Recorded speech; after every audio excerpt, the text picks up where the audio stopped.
नमस्कार दोस्तों, writing classic concept में आपका स्वागत है। सभी को गुड मॉर्निंग और सभी को जय हिंद। चलिए शुरू करते हैं आज की क्लास। ठीक है, देखिए यहाँ से पहले मैं आपको जो है 2 क्लासें करा चुका हूँ। वे 2 क्लासें आप एक बार इस क्लास को देखने से पहले वो 2 क्लास अपनी ज़रूर कवर करें। इसके बाद शुरू करते हैं आज की क्लास। ध्यान से देखिएगा।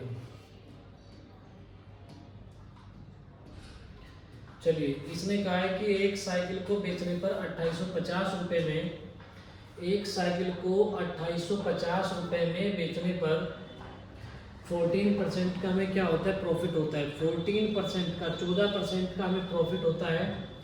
इसने कहा कि यदि प्रॉफिट यानी कि लाभ, यदि लाभ घटकर 8% हो जाता है, 8% हो जाता है तो नया विक्रय मूल्य क्या होगा। देखिए दोस्तों, एक क्वेश्चन बताने से पहले आप एक कॉन्सेप्ट सीखिए। ठीक है, बहुत ध्यान से देखिएगा। जैसे मैंने आपसे ये कहा भाई 3 × 4 × 5, ठीक है, और मैंने इसको 4 से डिवाइड कर दिया। मैंने 4 से 4 तो कट गया हमारा, लेकिन 3 और 5 तो नहीं कटा ना हमारा। 3 और 5 को तो हम कैंसिल आउट नहीं कर पाए। तो जब 3 और 5 को कैंसिल आउट नहीं कर पाए तो ये क्या बनाएंगे, 3 और 5 मिलके 15 बना देंगे। इसका मतलब है कि 4 कैंसिल आउट हो गया तो 4 बाहर निकल गया, लेकिन जो बाहर नहीं निकला वो कहाँ जाएगा, आंसर में जाएगा। बहुत ध्यान से सुनिएगा मेरी बात को, वो कहाँ जाएगा, हमारे आंसर में जाएगा। ठीक है, अब ये कॉन्सेप्ट आप यहाँ पे देखिएगा बहुत ध्यान से। ठीक है, उसने कहा है कि 14% का हमें क्या होता था, प्रॉफिट होता था 14% का, लेकिन हमें प्रॉफिट घट के कितना हो रहा है, 8%। 8% का मतलब है कि दोस्तों अब हमें जो प्रॉफिट है वो कितने का है, 8% का। तो जो हमारा सेलिंग प्राइस होगा, देखिए 100% हमारी जेब से लगा तो 8% हमारा क्या हो गया, प्रॉफिट हो गया। तो हमारी जेब में जो हमारी पॉकेट में आएगा वो कितना आएगा, 8% प्रॉफिट आएगा, और 100% जो हमारी जेब से लगा है ये भी हमारी जेब में वापस आएगा। तो इसका मतलब हुआ कि 108 में क्या आता है, 9 आता है। अब देखिए यहाँ पे क्या ये 9 से हमारा डिवाइड हो रहा है, नहीं हो रहा है। ये भी 9 से डिवाइड नहीं है, ये 9 से डिवाइड हो रहा है, तो ये हमारा क्या हो जाएगा, आंसर हो जाएगा। ठीक है, चलिए अब मैं एक बार फिर से रिपीट करता हूँ, बहुत ध्यान से देखिएगा। अगर मैं इस सवाल को एग्जाम में करूँगा तो ध्यान से देखिए। मैंने कहा आपसे कि ये लाभ घट के कितना हो जाता है, ये प्रॉफिट है, यहाँ पे प्रॉफिट घट के 8% हो जाता है। पहले 14% का प्रॉफिट था, अब 8% का प्रॉफिट है हमें। ठीक है, तो ये घट के हमें कितना हो गया, 8% का हो गया। 8 का मतलब होगा हमारी जेब में आएगा 108। 108 किससे डिवाइड होता है, 9 से डिवाइड होता है, और 9 से कौन डिवाइड हो रहा है, यहाँ पे C डिवाइड होता है, यानी कि 27 और 00। क्लियर है बात, यानी कि 2700 रुपये हमारा क्या हो जाएगा, आंसर आ जाएगा। ठीक है, उम्मीद करता हूँ कि आप लोगों को ये समझ में आई होंगी बातें। चलिए आगे बढ़ते हैं। अगला क्वेश्चन देखिएगा अब ध्यान से। चलिए, इसने कहा कि एक व्यापारी अपनी वस्तुओं का विक्रय मूल्य 40% लाभ रखने के बाद 700 रुपये निश्चित करता है। कितना रुपये निश्चित कर दिया उसने, 700, यानी कि 700 रुपये उसने निश्चित कर दिया। इसके बाद कम बिक्री के कारण वो तय करता है कि मैं 40% लाभ पे नहीं बेचूंगा, कितने पे बेचूंगा, 10% प्रॉफिट पे बेचूंगा। अब मैं सिर्फ उसे 10% के प्रॉफिट पे बेचूंगा, यानी कि 10 का मतलब है दोस्तों 100 मेरी जेब से लगा है, 10 का मुझे प्रॉफिट होगा तो मेरी पॉकेट में कितना आएगा, 110 आएगा। फिर से बोलता हूँ, हमारी पॉकेट से कितना लगा है, 100% लगा है, 10 का हमें प्रॉफिट हो गया तो जेब में कितना आएगा, हमारी 110% आएगा। और 110 में क्या आता है दोस्तों, 11 आता है। तो 11 का मतलब है कि जो 11 से कट रहा है वो कौन सा है, बी है, यानी कि 11 से डिवाइड कौन हो रहा है, यहाँ पे बी है ऑप्शन आपका, 11 से डिवाइड हो रहा है, यानी कि 550 मेरा क्या हो जाएगा, सेलिंग प्राइस हो जाएगा। मैं फिर से बोलता हूँ, 10% का प्रॉफिट चाहिए मुझे। 10 का मतलब हो गया कि 10 प्रॉफिट आ गया और 100% मेरी जेब से लगा था, तो 110 मेरी जेब में आ जाता है। तो 110 आने का मतलब है कि 110 में 11 आता है, और 11 आता है तो 11 से कौन कटेगा, 11 मेरे आंसर में जाएगा, और 11 से कौन कटेगा, बी कटेगा, यानी कि 550 मेरा क्या हो जाएगा, आंसर हो जाएगा। क्लियर है, चलिए आगे बढ़ते हैं। आगे देखिए, यहाँ देखिएगा, मेरे वर्ड को बहुत ध्यान से सुनिएगा। देखिए, इसने कहा कि सबसे पहले मुझे आप एक चीज़ बताएं, अगर मैंने कोई भी वस्तु 5 रुपये में खरीदी और 7 रुपये में मैंने उसको बेच दिया, तो मुझे प्रॉफिट कितना हुआ, 2 रुपये का प्रॉफिट हुआ। कितना हुआ, मुझे 2 रुपये का प्रॉफिट हो रहा है यहाँ पे। इसका मतलब है कि ये सेलिंग प्राइस था और ये हमारा सीपी था। तो 7 में से 5 को घटाएंगे तभी ना हमें अपना प्रॉफिट पता चलेगा, यानी कि 7 में से 5, यानी कि सेलिंग प्राइस में से हमने कॉस्ट प्राइस को घटाया तो क्या आ गया, हमारा प्रॉफिट आ गया 2 रुपये। क्लियर है बात इतनी। चलिए ध्यान से देखिएगा आप, उसने कहा कि 210 रुपये का अंतर है विक्रय मूल्य और क्रय मूल्य में। अगर ये डिफरेंस है विक्रय मूल्य और क्रय मूल्य का, मैं फिर से बताता हूँ, देखिए सेलिंग प्राइस माइनस सीपी क्या निकल जाएगा, प्रॉफिट। इसका मतलब ये हुआ कि जो विक्रय मूल्य और क्रय मूल्य का जो डिफरेंस दिया गया है वो है 210 रुपये। 210 रुपये का मतलब है कि यही हमारा क्या हो गया, प्रॉफिट हो गया। 210 रुपये हमारा क्या हो जाता है, प्रॉफिट हो जाता है। अब इसमें लाभ कितना है हमारा, परसेंट में अगर बात करें तो 25% है। तो देखिए दोस्तों ध्यान से देखिएगा, जब 25% है हमारा, परसेंट में कितना लाभ है, 25 है, रुपया में कितना है, 210 है, यानी कि 210 रुपये लाभ है हमारा। तो ये 25% किसके बराबर आ गया, 210 के बराबर आ गया। और हमें बताना है विक्रय मूल्य, हमें कॉस्ट प्राइस नहीं बताना है, हमें बताना है विक्रय मूल्य, सेलिंग प्राइस बताना है। तो सेलिंग प्राइस का मतलब ये हो गया यहाँ पे कि 25% का अगर हमें प्रॉफिट है तो 100 तो हमारी जेब से लगा, 25 और आ गया। तो इसका मतलब हो गया कि भाई 125% हमारा क्या हो गया, सेलिंग प्राइस। ये इसका 5 गुना है, इसका 5 गुना 1050 हो जाएगा। आपको लिखने की कुछ जरूरत है नहीं, तो ये आंसर आ जाएगा 1050। आंसर कितना आ जाएगा, 1050। चलिए आगे बढ़ते हैं। आगे देखिए, आगे इसने ये कहा दोस्तों,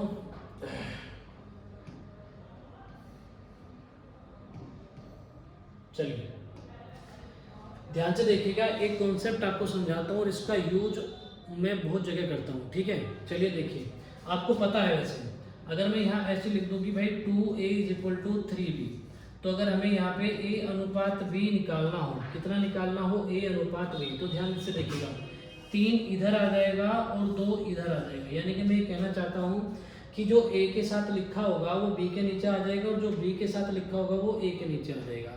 तो इसका मतलब a अनुपात b, a/b कितना बन जाएगा हमारा, 3:2 बन जाएगा। क्लियर है दोस्तों। चलिए अब मैंने फिर से कहा कि मेरे शब्दों पे फोकस करिएगा फिर से। इसने कहा कि 2 वस्तुएं हैं, एक पे 10% का प्रॉफिट है और एक पे 15% का प्रॉफिट है, एक पे 10% का लाभ है, एक पे 15% का लाभ है। क्लियर है बात इतनी। फिर आगे उन्होंने ये कहा कि इनका लाभ बराबर है, ठीक है, इनका लाभ कैसा है, बराबर है। तो ध्यान से देखिएगा, पहले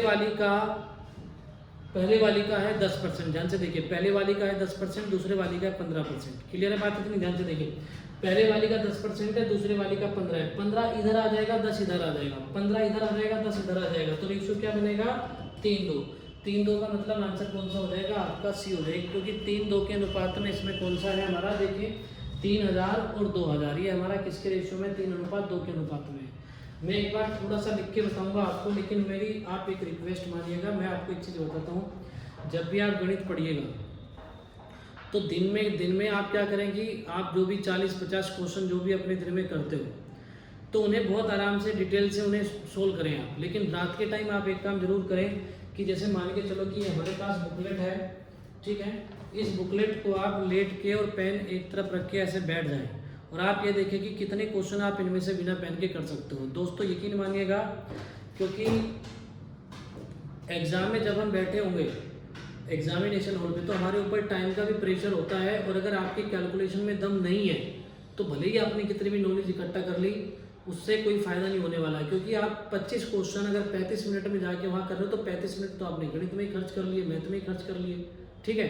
तो यानी कि आप अपनी ऐसी हैबिट बनाएं कि भाई जैसे देखिए, मान के चले कि हमें 5वीं-6वीं क्लास तक 20 का पढ़ा या 20 तक जितने भी हमने टेबल्स तैयार करे, उनकी प्रैक्टिस बहुत ज़्यादा करी है, तो आज हम 17 का 18 का इनका टेबल्स हमारी जुबान पे रहता है। लेकिन कोई हमसे 33 का टेबल पूछने लगे तो हम उसे बता नहीं पाएंगे। रीज़न है कि उसकी हमने कभी प्रैक्टिस ही नहीं करी।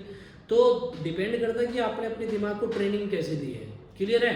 अगर आप अपने दिमाग को ये ट्रेनिंग देते हैं कि भाई मैं लिखूंगा कम, अभी इस डिजिटल बोर्ड का मुझे क्या फ़ायदा है कि भाई सवाल यहाँ पे लिखा हुआ है, मुझे ना बोलने की ज़रूरत है ना लिखने की ज़रूरत है, तो मेरा टाइम बच रहा है। टाइम क्यों बच रहा है? क्योंकि मुझे लिखना नहीं पड़ रहा है। तो आप प्रयास करें कि पेन कम चलाएं, ठीक है। चलिए यहाँ ध्यान से देखिएगा, मेरी तो समझाने के लिए मजबूरी भी है कि मुझे कुछ चीज़ें लिखनी भी पड़ती है, पर यहाँ ध्यान दीजिए एक बार। देखिए ये ए वस्तु हो गई, ये बी वस्तु हो गई।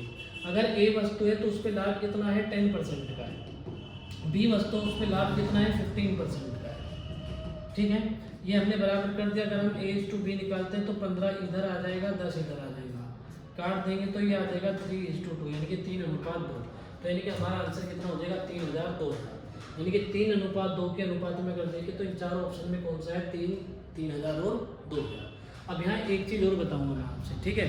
अब ये क्वेश्चन एग्जाम में आया हुआ क्वेश्चन है, अब इसके बाद एक चीज़ और देखिए, उन्होंने यहाँ पूछा एक वर्ड दिया है सकता है, ठीक है, यानी कि उन्होंने कहा कि भाई मे बी का मतलब है दोस्तों कि अगर पुलिस किसी को उठा के ले जाती है शक के आधार पे, तो इसका मतलब ये नहीं कि वो आरोपी है, लेकिन मैं कहूँगा कि आरोपी हो सकता है में और होगा में बहुत फर्क होता है।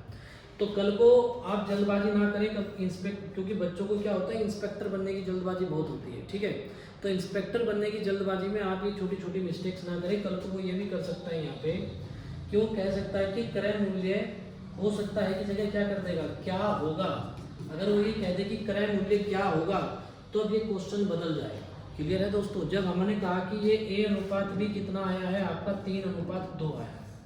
3:2 का मतलब यहाँ पे ये होता है कि वो 3 रुपये भी हो सकता है, 2 रुपये भी हो सकता है, वो 30 रुपये भी हो सकता है और 20 रुपये भी हो सकता है, वो 300 भी हो सकता है और 200 भी हो सकता है, वो 3 करोड़ भी हो सकता है, 2 करोड़ भी हो सकता है। इसमें मुझे 3-2 के रेशियो में यहाँ 3000 2000 मिला था, मैंने आंसर मार्क कर दिया।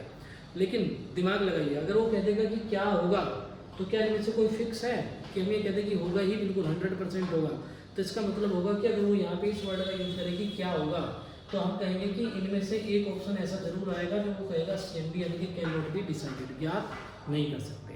तो कल को अगर लैंग्वेज का विशेष ध्यान रखें, शब्दों का विशेष ध्यान रखें, एग्जामिनर आपको शब्दों में ही उलझाएगा। क्लियर है बात इतनी? क्योंकि एक वर्ड चेंज करेगा और वो जैसा आंसर चाहता है वो ऐसा आंसर आपसे ले लेगा।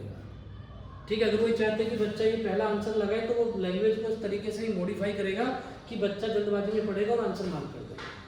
तो ये ध्यान रखें, क्वेश्चन पढ़ने में जल्दबाजी ना करें, आराम से क्वेश्चन पढ़ें। ठीक है, चलिए आगे देखें। अब फिर से मैं आपसे एक बात कहूँगा, देखो वही कॉन्सेप्ट हो गया हमारा। फिर से देखो 20% हानि पे बेचा गया है एक वस्तु को, कितने की हानि पे बेचा गया है 20% की।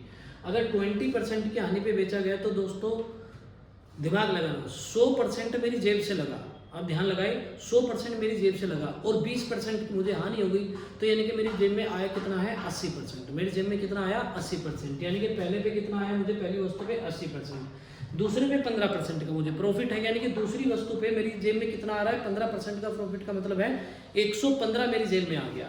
तो मैं कहूँगा कि जी 115 इधर ले आओ, 80 इधर ले आओ, 115 और 80 यानी कि बी मेरा क्या हो जाएगा आंसर हो जाएगा। आप देखिए कि मैं पेन कितना कम चला रहा हूँ यहाँ पे, ठीक है, तो पेन कम चलाना है आपको, दिमाग ज़्यादा चलाना है, पेन कम चलाना है, सिलेक्शन लेना है अगर आपको, बाकी आपकी ज़िंदगी आपके फैसले हैं। ठीक है, आप ध्यान से देखिएगा, मैंने कहा जी ए का 80%, क्योंकि 20 की हमें हानि हो गई है, तो जेब में कितना आ रहा है ए वस्तु का 80%। क्लियर है बात इतनी? हमने मान लिया ए का प्राइस ₹1 ही है, तो 80 हमारी जेब में आ गया। दूसरा अगर हम देखें तो बी का प्राइस हमने मान लिया कि बी है, उस पर क्या हो रहा है हमें 15% का हमें प्रॉफिट है। अगर 15 का प्रॉफिट है तो हमने कहा जी इस पर कितना बना हमारा 115, और ये भी सेलिंग प्राइस आ गया, ये भी सेलिंग प्राइस आ गया, तो हमने कहा बीच में निशान कैसा लगा दिया, बराबर का लगा दिया, क्योंकि उसने कहा कि विक्रय मूल्य क्या है दोनों के समान है। तो हमने कहा जी जब A/B हम निकालेंगे तो ये 115 इधर आ जाएगा और 80 इधर आ जाएगा, तो 115 और 80 के अनुपात में कौन है हमारा बी आंसर है। क्लियर है? अब नहीं तो बच्चा क्या है कि उसको तसल्ली नहीं मिलेगी, उसको लगेगा कि नहीं कि जब तक मैं इसको 5 से नहीं काटूंगा, 5 से काटेंगे तो ये 23 आएगा, ये 16 आएगा, और 23 16 कितना हो जाएगा आपका 39 यूनिट हो जाएगा। 39 यूनिट अगर हम देखें तो 39 यूनिट जब तक वो ये नहीं लिखेगा कि 19,500, तो हम कहेंगे भाई 1 यूनिट का वैल्यू कितना आ जाएगा आपका 500 आ जाएगा। ठीक है, तो 23 यूनिट का वैल्यू कितना आ जाएगा दोस्तों 115 के आगे 2 जीरो लगाएंगे, और 16 यूनिट का वैल्यू कितना आ जाएगा आपका 16 पंजे 80, यानी कि आपका आ गया ये 8000। जब तक बच्चा ये सारा काम नहीं करेगा और ये काम करने के बाद उसे जब ये सारा काम करने के बाद ऑप्शन की तरफ देखेगा और फिर लगेगा ये रखो आंसर, बात समझ गए? जब तक ये नहीं करेगा तब तक उसे तसल्ली नहीं मिलेगी कि जी मैंने गणित पढ़ा। ठीक है, तो हमें वहाँ गणितगिरी नहीं दिखानी, हमें सिलेक्शन लेना है, ये ध्यान रखना। ठीक है, यानी कि एक मूर्ख आदमी जिसके पास योजनाएं होती है वो एक होशियार को हरा लेता है। तो आप अपनी योजना बनाएं कि आपको क्वेश्चन सिर्फ गणित दिखाना है या फिर एग्जाम में अपना पेपर क्रैक करना है। क्लियर है बात इतनी? चलिए आगे बढ़ते हैं। ठीक है, उम्मीद करता हूँ कि ये काम तो हर कोई कर रहा होगा आज के टाइम में। ठीक है ना, 90% बच्चे इसी काम को करते हैं। ठीक है, 90% ये पूरा करेंगे तब जाके देखेंगे कि हमारा आंसर कहाँ पे है। ठीक है, लेकिन हमने क्या करा यहाँ पे सिर्फ इतना करा, देखो 20 की हानि थी तो 20 की हानि थी तो कितना प्राइस आ गया 80, वहाँ 15 का हमें क्या हो रहा है प्रॉफिट हो रहा है। 15 का प्रॉफिट का मतलब है 115 इधर आ गया, 80 उधर चला गया, 115 80 मुझे साफ साफ बी में दिखाई दे रहा है, तो मुझे ज़्यादा दिमाग लगाने की आवश्यकता नहीं है। देखिए ये क्वेश्चन है हमारे सामने नेक्स्ट। अब ध्यान से देखिएगा, बहुत ध्यान से देखिएगा। पहले वाले पे अगर आप लोग ये चाहते कि हम बिना पेन के इस क्वेश्चन को कर पाए तो ध्यान से देखिए। पहले वाले पे हमें 20% का प्रॉफिट हुआ है। 20% का प्रॉफिट तो इधर हमने जो बेचा है इस वस्तु को, जो सेलिंग प्राइस निकला हमारा 100% हमारी जेब से लगा, और मैं कहूँगा कि 20% का हमें क्या हुआ प्रॉफिट हुआ। तो 100 जेब से लगा, 20 का प्रॉफिट, तो जेब में कितना आ गया 120 आ गया। इधर देखिए 6 सही 2/3 का मतलब 36 18 तो कितना हो जाएगा 20/3। 20/3 का मतलब है कि इसकी हमें हानि हुई है, तो 100 में से अगर 20/3 घटाते हैं तो कितना आ जाएगा 280/3 आ जाएगा। 280/3 आ जाएगा, ध्यान से देखिएगा 280/3। ठीक है, अब 280/3 इधर गया, 120 उधर गया। ठीक है, अब 280 में क्या आता है दोस्तों 7 आ रहा है। देखो 280 किससे घटेगा 7 से घटेगा। अब देखो ये 7 से नहीं कट रहा, ये 7 से कट रहा है मेरा 840। क्लियर है, अब ये भी 7 से नहीं कट रहा, ये भी 7 से नहीं कट रहा, तो आंसर क्या आ जाएगा हमारा बी आ जाएगा। ठीक है, अब देखिए मैं कहना क्या चाह रहा हूँ, मैं सिर्फ एक ही कॉन्सेप्ट का यूज कर रहा हूँ जो मैंने अभी आपको बताया था कि अगर मुझे 2a = 3b मिल जाए तो मैं 3 को इधर ले आऊँगा, 2 को मैं इधर ले आऊँगा। ठीक है, अब मैंने क्या बताया फिर से बताता हूँ आपको, अब थोड़ा सा लिख के बताता हूँ, ध्यान से देखिए। अब देखो पहले वाली पे हमें क्या है 20% का लाभ है, तो इसका प्राइस कितना हो जाएगा 120%। कितना हो जाएगा दोस्तों ए का 120%। और दूसरे पे हमें हानि है, हानि कितनी की है देखो 36 18 तो ये 20/3 की हानि हो रही है हमें इतने परसेंट की। तो हानि का मतलब है कि जो जेब से लगा था वो भी जेब में नहीं आया, हमारी जो जेब से लगा है उसकी भी पूर्ति नहीं हो रही, तो हम कहेंगे 100 - 20/3, यानी कि ये आ जाएगा 280/3। हमारी जेब में कितना आया बी वस्तु पे 280/3% आया, 280/3% आ गया। ठीक है, और उसने कहा कि दोनों को ही जो विक्रय मूल्य है वे कैसे है बराबर है। अगर दोनों के विक्रय मूल्य बराबर है तो मैंने क्या कर दिया यहाँ पे देखिए, अगर दोनों के विक्रय मूल्य बराबर है तो यहाँ से देखिए अब ए अनुपात बी कितना हो जाएगा आपका, ये 280/3 यहाँ आ जाएगा और 120 यहाँ आ जाएगा। ठीक है, अब ये देखिए 280 में एक 7 आ रहा है, 7 चौके 28, इसमें 7 आता है। ये संख्या किससे बनी है, ये संख्या बनी है 40 × 7 से, यानी कि इसमें 7 आ रहा है, 7 आ रहा है। क्या 7 यहाँ पे है जो कट जाए, 7 यहाँ पे तो नहीं है, और 3 ये नीचे 3 है, 7 तो है नहीं कि वो 7 बाहर निकल जाएगा, तो 7 कहाँ जाएगा मेरे आंसर में जाएगा। और 7 अगर आंसर में जाएगा तो दोस्तों 7 कहाँ पे देखिए बी में। अब बी ऑप्शन ध्यान से देखिएगा, ये 7 से कट जाएगा, ये 7 से नहीं कटेगा, ये 7 से नहीं कटेगा, ये 7 से नहीं कटेगा, तो यानी कि ए जो वैल्यू है हमारी वो किससे कट जानी चाहिए, हमारी 7 से कट जानी है, तो आंसर कितना आ जाएगा हमारा बी आ जाएगा। कहानी बताइए समझ में आई या नहीं आई, क्लियर है यहाँ तक? चलिए आगे बढ़ते हैं।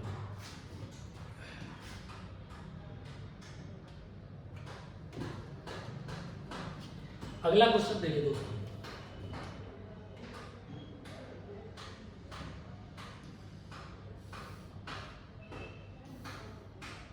देखिए एक वस्तु को किसी निश्चित कीमत पर बेचा जाता है यदि उसकी 2/3 कीमत पर बेचा जाए। ध्यान से देखना, यदि उसकी 2/3 कीमत पे बेचा जाए, यानी कि 2/3, इस फ्रैक्शन का मतलब बताइए आप क्या है इस फ्रैक्शन का मतलब। फ्रैक्शन का मतलब मैं आपको समझाता हूँ एक बार, आप देखिएगा एक बार कि मैं सही बोल रहा हूँ कि नहीं। इसका मतलब है कि एक वस्तु थी, उसे उसकी 2/3 कीमत पे बेचा गया। इसका मतलब है कि पहले अगर हम उसे 3 रुपए का बेचते थे तब उसे कितने का बेच रहे हैं हम 2 रुपए का। ध्यान से देखिएगा, पहले उसे 3 का बेचते थे तो अब कितने का बेच रहे हैं हम उसे 2 का। ये मतलब हुआ ना इस भिन्न का। और ऐसा करने से हमें क्या हुआ कि 3 की जगह अगर हम 2 पे बेचे तो हमें देखिए 10% का हमें क्या होता है नुकसान होता है। 10% का हमें क्या हो रहा है नुकसान हो रहा है ऐसा करने से। अगर हमें 10% का नुकसान है ऐसा करने से, तो हमने 3 की जगह 2 में बेचा तो हमारी जेब में कितना आया 2 आया। और परसेंट की बात करें तो 10% का हमें नुकसान है तो जेब में कितना आ गया 90% आ गया। यानी कि 2 का वैल्यू हो गया 90, तो 1 का वैल्यू हो गया 45, तो 3 का वैल्यू कितना बैठेगा दोस्तों 135। इसका मतलब है कि अगर हम इस 3 में बेचते हैं तो जिसका वैल्यू कितना आ गया 135, तो इसका मतलब है कि मुझे 35 का क्या होने वाला है यहाँ पे प्रॉफिट होने वाला है। ठीक है, यहाँ यानी कि 35% का मुझे क्या हो जाएगा यहाँ पे लाभ हो जाएगा 35% का। क्लियर है? चलिए अब इसके बाद आप क्लास को पॉज करके और ये वाला जो क्वेश्चन है ये आप खुद सोल्व कीजिए। ठीक है, ये जो क्वेश्चन है आप खुद सोल्व कीजिएगा इसको। ठीक है, क्लास को पॉज करें और इसे खुद सोल्व करें पहले, ठीक है। उसके बाद देखिए कि हम गलती कहाँ कर रहे हैं, ठीक है। इसने कहा कि देखो विक्रय मूल्य के यानी कि जो सेलिंग प्राइस था, देखो if he sales his article 1/3 of his actual selling price, जो उसका एक्चुअल सेलिंग प्राइस है, ठीक है। यानी कि ओरिजिनल सेलिंग प्राइस कितना है उसका 3 है। मैं लिख देता हूँ यहाँ पे कि ओल्ड सेलिंग प्राइस कितना है, यहाँ पे 3 है। उसने कहा कि ओल्ड सेलिंग प्राइस जो है उसके 1/3 में बेचता है, यानी कि पहले वाला 3 है तो न्यू सेलिंग प्राइस कितना आ गया आपका 1 आ गया। और अगर ऐसा करता है तो उसे 40% की हानि होती है। देखिए 40% की उसे क्या होगी, 40% की उसे हानि होने वाली है अगर वो ऐसा करता है। क्लियर है, यानी कि 3 की जगह 1 में बेच देता है तो उसे 40% का नुकसान होगा। और जेब में 3 की जगह 1 आ रहा है, जेब में 40 का नुकसान होगा तो पॉकेट में कितना आएगा 60% आएगा। तो 1 का वैल्यू कितना हो गया 60 हो गया। तो इसका मतलब है कि 3 का वैल्यू कितना हो गया 180 हो गया। यानी कि अगर वो इसमें बेचता है 180 में बेचता है तो उसे 80% का क्या होने वाला है प्रॉफिट, क्योंकि 100 तो हमारी जेब से ही लगा है दोस्तों। क्लियर है बात इतनी। तो ऊपर कितना आ गया 80 आ गया, तो हमें 80 का क्या हो गया यहाँ पे प्रॉफिट हो गया। बात बताइए समझ में आ रही है कि नहीं आ रही है, ठीक है। चलिए आगे बढ़ते हैं।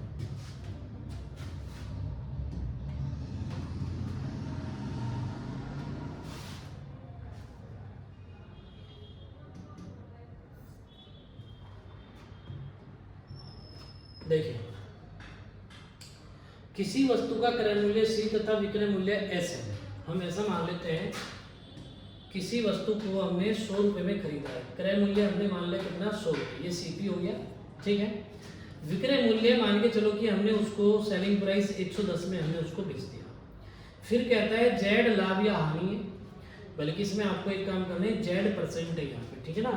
ये Z% लाभ या हानि है। तो Z% लाभ या हानि है तो हमने कह दिया जी प्रॉफिट और लॉस कितना है यहाँ पे Z%। तो Z% की जगह हम यहाँ क्या लिखेंगे, Z% की जगह हम लिखेंगे यहाँ पे 10% का हमें क्या है ये प्रॉफिट हो रहा है। क्लियर है। तो उसने कहा कि यदि क्रय मूल्य तथा विक्रय मूल्य को समान मात्रा में बढ़ाया जाए, समान मात्रा में बढ़ाया जाए, अगर समान मात्रा में इसको बढ़ाया जाता है तो ध्यान से देखिएगा। समान मात्रा का मतलब है कि मैंने 20 रुपये इसमें बढ़ा दी तो ये कितना हो जाएगा दोस्तों 120। यहाँ पे मैंने बढ़ा दिया 20 रुपये, 20 रुपये बढ़ाए 20 से बढ़ाए तो कितना हो गया 130। अब सोच के बताइएगा मेरी जेब से लगे हैं 120 रुपया, ये पहले देखो CP पुराना था, अब ये नया CP है। मैंने समान मात्रा में बढ़ाया दोनों को, 20 रुपये इसके बढ़ाए 20 रुपये इसके बढ़ाए। तो उसने कहा कि इस पे बताओ क्या प्रभाव पड़ेगा, ये बढ़ेगा घटेगा या कांस्टेंट रहेगा। तो मैं कह रहा हूँ आपसे कि अभी भी देखिए 120 मेरी जेब से लगा है, लेकिन मैं बेच कितने में रहा हूँ उसको, सेलिंग प्राइस कितना हो गया 130 हो गया। इसका मतलब है कि 10 रुपये मुझे बचे हैं, और कितने पे बचे हैं वे 120 पे बच रहे हैं। अगर मैं इसको 100 पे निकालता हूँ तो इसका मतलब हो जाएगा, देखिए 1/12, 1/12 का मतलब होता है 8.33%। तो बताइए इस पे क्या प्रभाव पड़ा, यानी कि Z जो है वो कम हो गया आपका, ठीक है ना। Z क्या हो गया कम हो गया, यानी कि जो B का वैल्यू है वो आपका जो B ऑप्शन है उसमें क्या Z का वैल्यू कम है, तो B ऑप्शन हमारा क्या हो जाएगा आंसर हो जाएगा, ठीक है। उम्मीद कर रहा हूँ कि आप लोगों को ये बातें बिल्कुल क्लियर हो रही होंगी। अब इसके बाद अगर मान के चलो यहाँ Z% ना लिख के ये कह देता कि जो लाभ है उस पर क्या प्रभाव पड़ेगा, खाली लाभ बोल देता तो 10 का लाभ यहाँ है 10 का यहाँ पे, ऐसे तो कोई फर्क पड़ नहीं रहा। तो ऐसे केस में इसका आंसर क्या हो जाएगा कांस्टेंट आंसर हो जाएगा, ठीक है।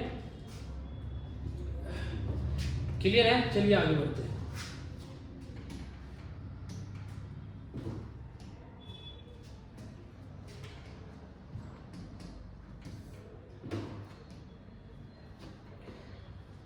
देखिए दोस्तों, एक दुकानदार विक्रय मूल्य को लागत मूल्य से 33%, ध्यान देना, एक दुकानदार विक्रय मूल्य को लागत मूल्य से 33% ऊपर रखता है, 33% ऊपर रखता है। इसका मतलब है कि CP हमने मान लिया कितना है 100 रुपया है, तो सेलिंग प्राइस कितना होगा दोस्तों 33 अधिक है, तो इसका मतलब है 133 हो जाएगा।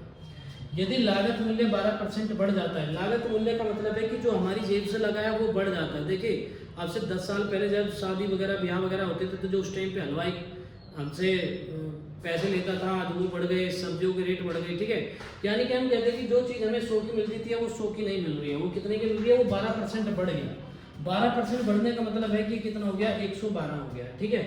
फिर इसने कहा कि जो अब ये 112 हो गई तो जाहिर सी बात है कि दुकानदार इसका सेलिंग प्राइस भी बढ़ाएगा।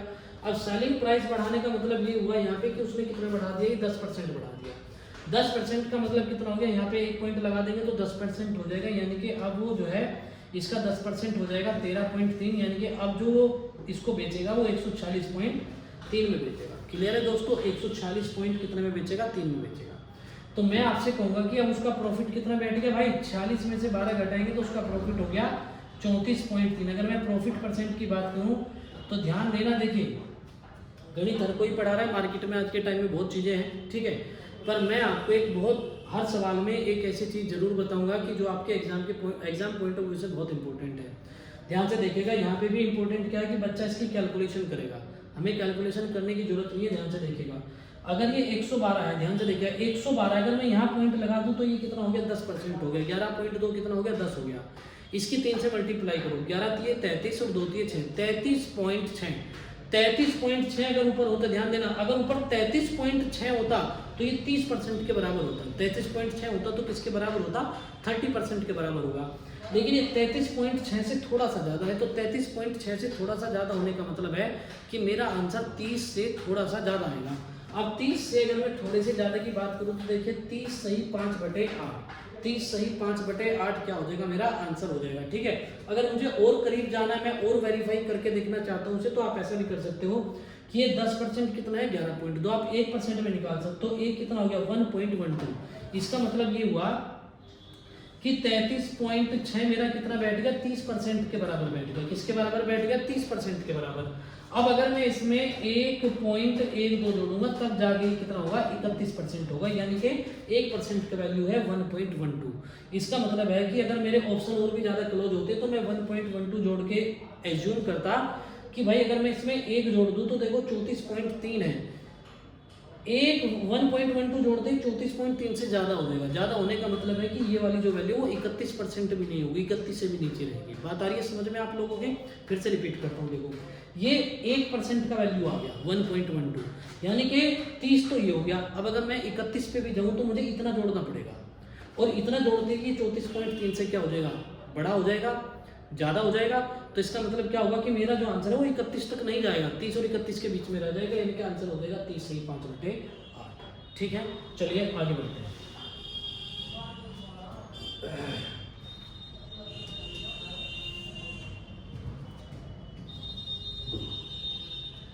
देखिए नेक्स्ट क्वेश्चन है। अब इसमें भी एक बहुत इंपॉर्टेंट बात इस क्वेश्चन में मैं आपको बताऊंगा लास्ट में, पहले ध्यान से सवाल पढ़िएगा, ठीक है। इसने कहा कि ए किसी वस्तु को बी को बेचता है 45,000 में, तो उसे 10% की हानि होती है, तो बी उस वस्तु को उस कीमत पर बेचता है जिस कीमत पर ए को क्या होना चाहिए? 10% का मुनाफा होना चाहिए। यानी कि ए ने बेचा बी को, ठीक है दोस्तों, और बी ने बेचा सी को। अब ए ने जो बेचा वो 10% के नुकसान में बेचा, यानी कि जैसे कि मान के चलो कि 100 रुपये में अगर ए ने खरीदा तो बी को बेचा उसने 10 के नुकसान में, यानी कि 90 रुपये में बेच दिया। अगर ए ने 100 में खरीदा तो बी को कितने में बेच दिया? उसने 90 में, यानी कि 10% के नुकसान से बेच दिया। अब बी सी को उस प्राइस पे बेचता है, बी सी को उस कीमत पे बेचता है जिसपे ए को मुनाफा होता। कितने का मुनाफा होता? 10% का मुनाफा होता। तो 10 का मुनाफा होता तो इसका मतलब कितने में बेचता? 110 में बेचता। अब बी ने अगर 110 में सी को बेचा है, सुने फिर से, ए ने बी को बेचा 10 के नुकसान में, लेकिन बी सी को बेचता है उस कीमत पे जिसपे ए को 10% का क्या होता? मुनाफा होता। ए को 10% का मुनाफा का मतलब है कि कितने में बेचता? 110 में बेचता। कहानी समझ में आ गई यहाँ तक? अब आगे समझे। अब बी ने अगर 110 में बेचा है सी को, तो बी को बचा कितना भाई? 20, और कितने में बचा ये भाई? 90 उसकी जेब से लगा था। तो दोस्तों 0 से 0 कट गया, और हम जानते हैं 1/9 का जो वैल्यू होता है वो होता है 11.11%। तो ये जो 2/9 है ये इसका कितना है? देखिए 2 गुना है, 2 गुना है, तो हमारा आंसर क्या हो जाएगा? 22.22% हमारा आंसर हो जाएगा, ठीक है। तो उम्मीद करता हूँ कि आप लोग कोई दिक्कत नहीं आ रही होगी, और कोई दिक्कत है तो आप मुझे कमेंट कीजिए, ठीक है। आगे देखिए भाई, अब अगला जो क्वेश्चन है ध्यान से देखिएगा। इसने क्या कहा भाई? किसी वस्तु ए का मूल्य 160 रुपये है तथा वस्तु बी का विक्रय मूल्य 240 है। तो हमने लिखा वस्तु जो है एक तो है ए और एक वस्तु है बी। एक भी क्वेश्चन में ना कहीं आपको ट्रिक की जरूरत है ना कहीं फॉर्मूलों की जरूरत है, थोड़ा सा प्रैक्टिकल सोचिए बस। एक एक क्वेश्चन में कहता हूँ कि 70% क्वेश्चन में आपके पेन फ्री करा दूंगा, ध्यान से समझिएगा बस। तो मैंने कहा कि देखिए कहीं भी ना मैं किसी ट्रिक का यूज कर रहा हूँ ना किसी फॉर्मूले का यूज कर रहा हूँ, बस अपने कॉन्सेप्ट है उन्हीं का यूज कर रहे हैं, ठीक है। प्रॉफिट एंड लॉस का मतलब यही होता है कि सीधा सामान का खरीदना और बेचना, ठीक है। बस आपको ये देखना है कि हमारी जेब से लगा कितना और आ कितना रहा है, कहानी खत्म है पूरे चैप्टर की इसमें। अब मैंने कहा जी ए ने 160 रुपए में खरीदा है और बी ने इसको 240 रुपए में बेचा है। आगे देखते हैं, कहता है वस्तु ए का विक्रय मूल्य बी के क्रय मूल्य के समान है। ए का क्रय मूल्य, ध्यान देना, ए का विक्रय मूल्य, ए का विक्रय मूल्य, देखिए ए का विक्रय मूल्य बी के इस क्रय मूल्य के बराबर है, यानी कि ये दोनों आपस में क्या है, बराबर है। फिर से देखिए, उसने कहा ए का विक्रय मूल्य और बी का क्रय मूल्य आपस में क्या है जी, बराबर है। क्लियर है बात इतनी? आगे देखिएगा, तो उसने कहा कि जी ए को जो है वो 20% का लाभ होता है, तो इसका देखो 160 का अगर हम 20% निकालते हैं तो अगर एक जगह यहाँ पॉइंट लगा देंगे तो कितना निकलेगा, 10%, 20 निकालना तो 16 दूने 32, 32 का लाभ है, तो यानी कि कितना आ गया 192। फिर से देखिएगा, अगर एक स्थान पे पॉइंट लगाएंगे तो 10 निकलेगा, 10 निकलेगा उसको 2 गुना कर दीजिए, 16 दूने 32, 32 का मतलब हो जाएगा 192 रुपये में हम वो क्या कर रहा है, जो ए का सेलिंग प्राइस है वो कितना है, 192 हो गया। क्लियर है बात इतनी? अब इसका सेलिंग प्राइस 192 है, तो उसने कहा ये दोनों तो बराबर है भाई, ये भी 192 हो गया, तो कहते हैं बी का परसेंट लाभ बताओ, बी को कितने परसेंट का लाभ हुआ। तो अगर हम यहाँ पे प्रॉफिट परसेंट निकालते हैं तो देखिए ध्यान से, इसको 48 रुपये बचे हैं और कितने पे बचे हैं दोस्तों, 192 पे बचे हैं। अगर इसको 100 पे निकालते हैं तो कट जाएगा 4 बार, ये आ जाएगा 25%। ठीक है, 25% कहाँ पे, इसमें डी ऑप्शन है, ये हमारा आंसर हो जाएगा। उम्मीद करता हूँ कि आज की क्लास आप लोगों के बिल्कुल क्लियर होगी और एक बार इसका रिवाइज जरूर करें। मिलते हैं अगली क्लास में। ठीक है, धन्यवाद दोस्तों।